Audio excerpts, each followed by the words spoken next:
사무엘이 사울에게 이제 기름을 부어 주었습니다. 기름을 붓는다라고 하는 것은 이제 하나님께서 앞으로 그를 특별하게 쓰시겠다라고 하는 그런 의미입니다. 실제로 아무나에게 기름을 부어주는 건 아니었고요. 선지자들이나 제사장들이나 왕에게만 기름을 부어주는 것이었죠. 근데 사무엘이 이제 사울에게 기름을 부어준 겁니다. 그를 이제 지도자로 삼으시겠다라고 하는 뜻이죠. 근데 기름을 부어준다고 그 즉시 바로 지도자가 되는 것은 아니었고요. 지도자가 되려면 먼저 되어야 되는 것이 있어야 되는데 뭐냐면 먼저 새 사람부터 되어야 했습니다. 그것은 사울도 마찬가지였습니다. 그래서 사무엘은 사울에게 어떻게 새 사람이 되어야 하는지 그 과정을 자세하게 설명해 주는데요. 근데 그 과정이 사실은 굉장히 좀 놀라움을 줍니다. 우선 그는요, 아버지의 소식을 전해주는 사람을 만나야 했습니다. 베냐민 경계 셀사에 있는 라헬의 묘실 곁에서 두 사람을 만나게 될 것이다 라고 말합니다. 그러면 그들이 아버지가 암나기를 찾은 소식을 알려줄 것이고요. 또 그들이 아버지가 사울을 걱정하고 있다라고 하는 소식도 알려주게 될 것이랍니다. 이 소식은 사울에게 크게 두 가지 중요한 의미가 있었는데요. 첫 번째 의미는 그동안 그가 찾고 있던 그 암나기에 대한 염려를 내려놓음에 대한 의미가 있었고요. 또 두 번째 의미는 아버지가 그를 사랑하고 있음을 보여주는 그런 의미가 있었습니다. 아마 상상하건대 사울은 이 만남을 통해서요, 기분이 굉장히 좋았을 겁니다. 아버지가 잃어버린 그 암나기를 찾았다라고 하는 소식을 알게 되어서 기분이 좋았을 것이고, 또 아버지가 자기를 그렇게 걱정하고 있다라고 하는 소식을 듣고 또 기분이 좋았을 것입니다. 왜냐하면 그만큼 자신의 존재를 아버지에게 인정받은 것이기 때문이죠. 그런데 사실 우리가 변화를 받으려면 이런 만남들이 필요합니다. 우리의 염려를 덜어줄 사람이 필요하고요. 또 우리가 얼마나 사랑받고 있는 사람인지를 알려주는 사람들, 그런 사람들과의 만남이 필요하다는 겁니다. 마음속에요, 염려를 한가득 갖고 있으면 절대로 쉽게 변화되지 않습니다. 마음에 걱정이 많으면 절대로 변화되지 않습니다. 무거운 짐을 가지고 있으면요, 변화되기가 쉽지 않다는 겁니다. 그래서 예수님도 우리에게 이렇게 말씀하셨죠. 마태복음 11장 28절 말씀이죠. 수고하고 무거운 짐진 자들아 다 내게로 오라. 내가 너희를 쉬게 하리라. 아멘. 무거운 짐진 자들은 변화받으려면 내려놓아야 된다는 겁니다. 그래서 예수님이 주시는 쉬운 짐을 지고 주 안에서 쉼을 누려야 된다는 겁니다. 그래야 변화되어서 새 사람이 될 수 있다는 거죠. 또 변화되려면요, 우리는 우리가 얼마나 사랑받고 있는 존재인지를 또한 잘 알아야 됩니다. 즉 우리의 자존감이 먼저 높여져야 된다는 겁니다. 근데 예수 믿는 사람들은 사실은 자존감이 높을 수밖에 없습니다. 왜냐하면 우리가 누구죠? 우리는 하나님의 자녀입니다. 천지를 만드시고 온 세상을 주관하시는 그 창조주 하나님의 자녀입니다. 심지어 그 하나님께서 우리를 얼마나 사랑하시는지 당신의 하나밖에 없는 아들을 우리에게 주셨을 정도입니다. 우리는 그렇게 대단한 사람들입니다. 우리가 대단한 사람들이라고 하는 걸 나타내는 말 중에 이런 말이 있죠. 예수님 짤이라고 들어보셨을 겁니다. 우리가 1,000원 주고 샀으면 1,000원짜리라 그러고요. 10,000원 주고 샀으면 10,000원짜리라고 하고 10불 주고 샀으면 10불짜리라고 하죠. 그런데 우리는 예수님 짤입니다. 왜냐하면 우리는 예수님의 목숨값으로 우리가 구원받았잖아요. 하나님께서 예수님을 주고 우리를 사셨습니다. 그래서 우리는 예수님 짤입니다. 그 말은요, 여러분이 자존감을 가지셔도 된다는 그런 뜻입니다. 그리고 그런 자존감에서 우리의 변화가 시작됩니다. 그래서 사울은 먼저 그런 하나님, 그 사랑받고 있음을, 또 무거운 짐에 대한 염려를 내려놓기를 위해서 첫 번째 만남을 가졌습니다. 또한 사울은 두 번째로 하나님을 예배하려고 베델로 올라가는 세 사람을 만나야 했습니다. 성경을 보면 그 세 사람은 다 각기 다른 것을 가지고 있었다라고 말합니다. 첫 번째 사람은 염소 새끼 셋을 가지고 있었고, 두 번째 사람은 떡 세 덩이를 가지고 있었다라고 말을 하고, 또 마지막 사람은 포도주 한 가죽 부대를 가지고 있었다라고 말을 하죠. 그런데 그들을 만나면 그들이 사울에게 문안을 할 것이고 사울에게 떡 두 덩이를 주게 될 것이다 라고 말을 합니다.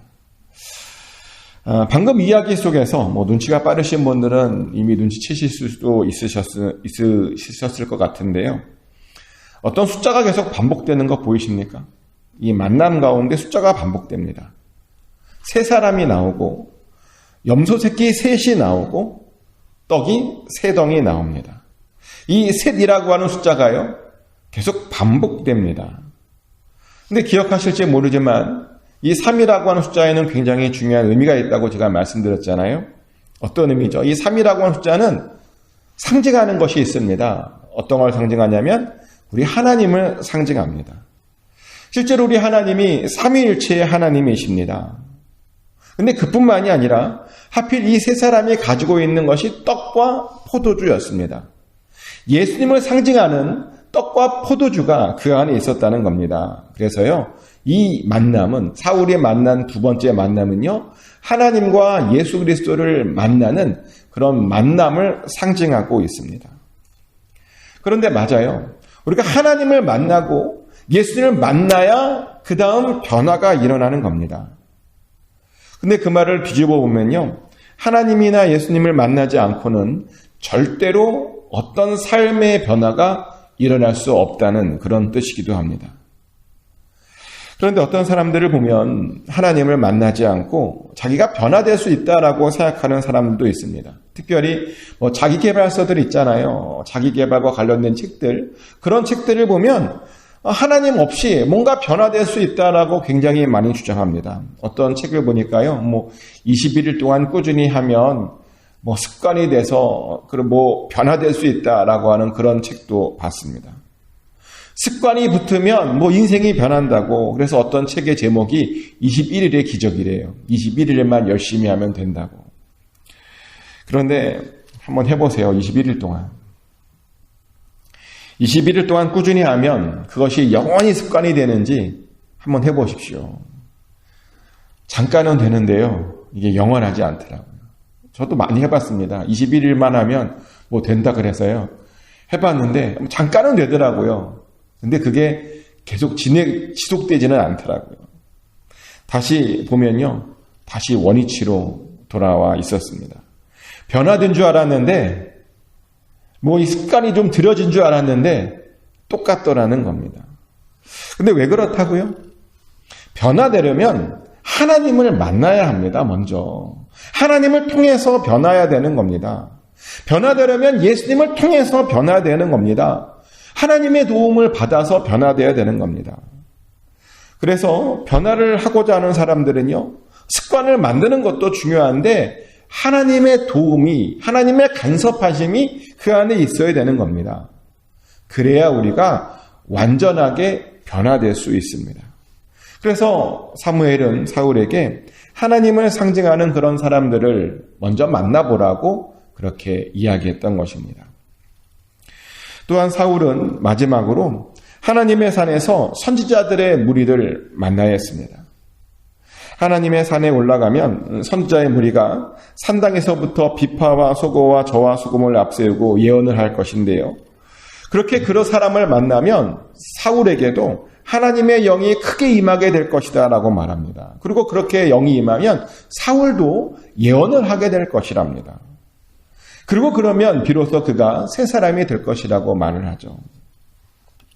여기서 선지자의 무리가 상징하는 것이 있습니다. 뭘 상징하냐면 성령을 상징합니다. 실제로 사울은 이들을 만나고 나서요, 성령을 받았습니다. 그리고 그랬더니 변화받아 새 사람이 될 수 있었다라고 성경은 말합니다. 근데 이렇게 말하면 어떤 분들은 또 이렇게 질문하실지도 모르겠습니다. 아니, 그 앞에 삼위일체 하나님을 만났는데 또 성령까지 만나야 되는 거냐? 성령까지 받아야 되는 거냐? 성령도 삼위일체 하나님 속에 포함되는 것 아니냐고. 물론 그렇죠. 성령은 삼위일체 중에 한 분이십니다. 그런데요, 우리가 성령을 만나기도 해야 되지만 성령을 받기도 해야 되는 겁니다. 여호와의 영을 우리가 충만하게 받아야 되는 겁니다. 왜냐하면 그래야 그 영이 우리의 삶을 이끌어가는 거거든요. 그냥 만나서는 안 되고요, 충만하게 받아야 된다는 겁니다. 성령이 우리를 이끌고 가는 것은 굉장히 중요합니다. 우리가 아무리 하나님을 만났더라도요, 성령님에 의해서 이끌림을 받지 못하면 절대로 그가 더 이상 앞으로 나갈 수가 없습니다. 그래서 하나님의 일을 해낼 수가 없습니다. 성령님께서 충만하게 우리 가운데 임하시지 않으면 우리가 하나님의 삶을 살 수가 없다는 겁니다. 예수 그리스도를 닮은 그 삶을 살아낼 수가 없다는 겁니다. 그래서 우리는요, 반드시 성령을 받아야 됩니다. 그런데 감사한 것이 뭐냐면 예수 그리스도를 믿는 자들은 이미 그 성령을 받았다는 사실입니다. 왜냐하면 성령이 아니고서는 우리가 예수 그리스도를 주라고 고백할 수 없거든요. 고린도전서 12장 3절 말씀이죠. 그러므로 내가 너희에게 알리노니 하나님의 영으로 말하는 자는 누구든지 예수를 저주할 자라 하지 아니하고 또 성령으로 아니하고는 누구든지 예수를 주시라 할 수 없느니라. 아멘. 뭐라고요? 성령으로 아니하고는 누구든지 예수를 주라고 고백할 수 없답니다. 즉 예수를 주라고 고백하는 모든 자들은요, 이미 그 안에 성령 하나님이 있고 성령 하나님 속에 그가 거한다라고 하는 그런 뜻이죠. 근데 우리가 이미 예수를 주라고 고백했습니다. 이미 우리는 그 성령을 받았다라는 뜻입니다. 그래서 우리는 이제 변화되기만 하면 됩니다. 그리고 사울도 그렇게 변화받았습니다. 다 거쳤더니 그에게도 새 마음이 생겼다라고 이렇게 말합니다. 9절 말씀입니다. 사무엘상 10장 9절 말씀인데요. 그가 사무엘에게서 떠나려고 몸을 돌이킬 때 하나님이 새 마음을 주셨고 그날 그 징조도 다 응하니라. 새 마음을 주셔서 다 징조를 응하고 정말 새 사람이 되었다라고 말을 합니다. 변화받았다는 겁니다. 심지어 사울이 예언까지 해서요, 사울도 예언자냐라고 하는 소문까지 났답니다. 근데 사실 이 말이 우리 자신을 더 돌아보게 합니다. 왜냐하면 분명 사울이 이렇게 새롭게 변했잖아요. 새 마음을 품고 새 사람이 되고. 근데 보면요, 정말 당황스럽게도 사울이 다시 원위치로 돌아가요. 사실 우리는 이미 이 사울의 인생의 결말을 알고 있습니다. 그는 이렇게 변화를 했는데 다시 돌아가다 보니 나중에는 하나님을 근심시키는 자가 되었고, 그래서 나중에는 하나님을 후회하게 만들었습니다. 그러더니 결국은 하나님께 버림받기까지 하죠. 변화받았는데, 새 마음을 품고 새 사람이 되었는데 나중에 보니까 아무 소용이 없게 되었다는 겁니다. 이런 이야기를 들으면 어떠십니까? 저는 굉장히 두렵고 떨리는 마음이 있습니다. 그렇죠? 누가 어떻게 될 줄 어떻게 합니까? 그래서 우리는 항상 두렵고 떨리는 마음으로 우리의 구원을 이루어야 되는 겁니다. 실제로 바울도 그렇게 권면했죠. 빌립보서 2장 12절 말씀인데요. 그러므로 나의 사랑하는 자들아, 너희가 나 있을 때뿐만 아니라 더욱 지금 나 없을 때에도 항상 복종하여 두렵고 떨림으로 너희 구원을 이루라 라고 말하고 있습니다. 빌립보 교인들에게, 이미 구원받은 자들에게 뭐라고 말하냐면 항상 복종하여 두렵고 떨림으로 너희의 구원을 이루어야 된다라고 바울은 이야기합니다. 그 누구도 자만해서는 안 됩니다. 나는 변화됐으니까 괜찮겠지? 라고 그 누구도 안심해서는 안 됩니다. 사울도 변화받았습니다. 사울도 새 마음을 품고 새 사람이 되었습니다. 성령 받았고요. 예언까지 했습니다. 그런데 그 구원을 끝까지 두렵고 떨림으로 이루지 못하다 보니 나중에는 버림받았습니다. 우리는 절대로 이런 일들이 일어나서는 안 됩니다. 절대로 사울의 길을 가지 않으시기를 축복합니다. 아무튼 사울은 이때만큼은 변화를 받아서 이제 드디어 사람들 앞에 등장하게 되죠. 사무엘이 이제 왕을 세우겠다고 사람들을 미스바로 불러 모았습니다. 그러며 제비를 뽑아 왕을 세울 것을 제안을 합니다. 그래서 각 지파별로요, 1000명씩 앞으로 나오겠습니다. 12지파니까 1000명씩이면 대충 12,000명 정도가 사무엘 앞에 쓴 겁니다. 그래서 지파를 뽑았더니 베냐민 지파가 뽑혔고요. 또 베냐민 지파에서 가족별로 나오겠습니다. 그랬더니 마드리 가족이 뽑혔고요. 그 마드리 가족 중에서 기스의 아들 사울이 마침내 뽑혔습니다. 제비를 뽑았는데 정말 신기하게 하나님의 계획대로 다 이루어진 겁니다. 그리고 사람들이 그 사울을 보고요, 굉장히 만족해했답니다. 왜냐하면 제가 어저께도 말씀드렸지만 사울이 굉장히 키도 크고요, 잘생겼습니다. 누가 봐도 이 사람은 왕이 될 것 같은 그런, 영화에 보면 내가 왕이 될 상이냐 그러던데, 네, 왕이 될 그런 상이었습니다. 게다가 나름 집안도 베냐민 집안에서는 좋았고요. 하나님께서 정말 그들이 원하는 대로, 그들의 원하는 모습이 담긴 그런 왕을 지명해서 뽑아준 겁니다. 그래서 사람들이요, 사울을 겪지도 않았는데 얼마나 그 외모가 마음에 들었던지 그 외모만 보고 왕의 만세를 외칠 정도였습니다. 근데 이런 이야기를 읽으면서 우리는 이런 의구심이 생깁니다. 하나님이 왜 이렇게 자꾸만 외모를 강조하실까? 그죠?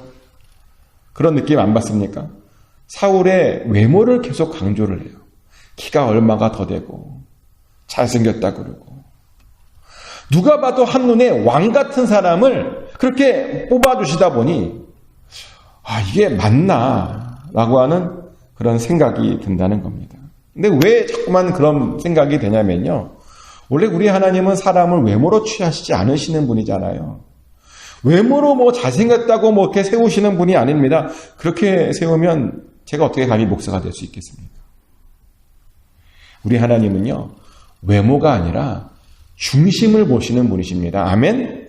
우리 마음의 생각을 보시는 분이십니다. 그런데 지금 사울은요, 그 중심보다 외모만 봤답니다. 그 외모만 보고 사람들이 왕같이 생겼다라고 말을 하고 왕의 만세를 불러주었답니다. 근데 그러다 보니까요, 그 끝이 안 좋은 겁니다. 외모만 보니까 그 끝이 안 좋은 겁니다. 근데 그래요. 정말 외모만 보면요, 끝이 안 좋게 됩니다. 겉으로 보여지는 것에만 치중하면 반드시 그 결말이 안 좋게 됩니다. 그래서 우리는 겉이 아니라 중심을 봐야 됩니다. 우리 내면에 우리 중심을 더 신경 써야 된다는 겁니다. 너무 보기에 좋은 것만 쫓아가지 마십시오.